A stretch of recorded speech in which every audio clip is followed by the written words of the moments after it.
hello guys welcome to my channel Prabhas sir academy जे guys आपण मैंने आप स्क्रीन देखी पारे जे जहाँकि गोटे बहुत गोटे इंपोर्टाट जिनस जे ओडिशा गवर्नमेंट जो अच्छी से कैबिनेट कौन करना 11.25% रिजर्वेशन एससीबीसी छुआ मानी जे कौन करना हायर एजुकेशन इंस्टीट्यूशन ले अप्रूव कर जोटा गोटे बहुत बड़ खबर गोटे बहुत इंपोर्टाट खबर कहीं या द्वारा बहुत सारा छुआ ओडिशा रे प्रायतः 54% पाखापाखि कौन अच्छा ना छुआ अच्छा कौन ना एससीबीसी कैटेगोरी समस्ते कौन हे या द्वारा बहुत कौन हे ना उपकृत हे बहुत प्रॉफिट पाइबे कौन रही कौ मैंने पाइबे केबेठू पाइबे या भितर कौ मान इनक्लूड कर सब जिनस आम होल वीडियो रे डिस्कसन करवा से वीडियो प्रथम शेष पर्यंत देखी चलतु जे देखंतु गाइज आपणकर देखंतु जी गाइज आप जानी देखो यहाँ प्रेस विज्ञप्ति आम जो press release government of Odisha press release कर जी कौन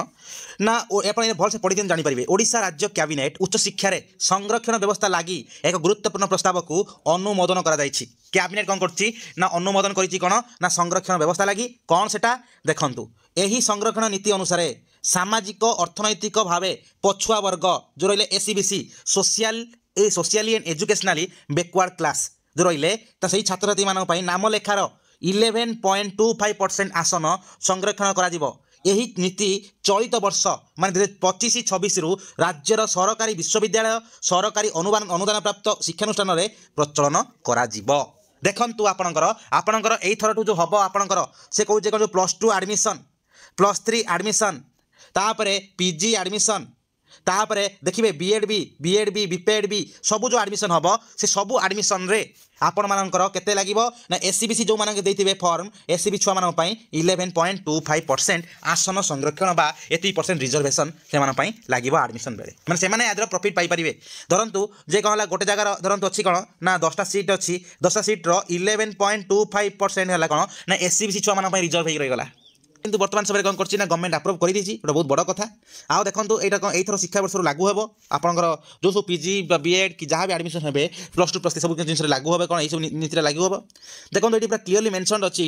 ये संरक्षण व्यवस्था उच्च शिक्षा विभाग अधीन में स्नातक माने +3 स्नातक माने पीजी स्नातकोत्तर माने पीजी शिक्षक शिक्षा और आईन पाठ्यक्रम जो टीचर्स एजुकेशन से सब जिन गुड़ाक ल आउ है कौन विद्यालय गण शिक्षा विभाग मैंने +2 शिक्षक शिक्षा और वृत्तिमूलक पाठ्यक्रम जोटा रहा कौन आमर जो धंदामूलक शिक्षा जोटा कहुए या भाषा साहित्य संस्कृति विभाग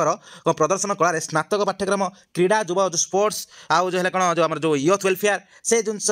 बीपेड एमपीएड है ये सब जिन लगे कौन लागू हे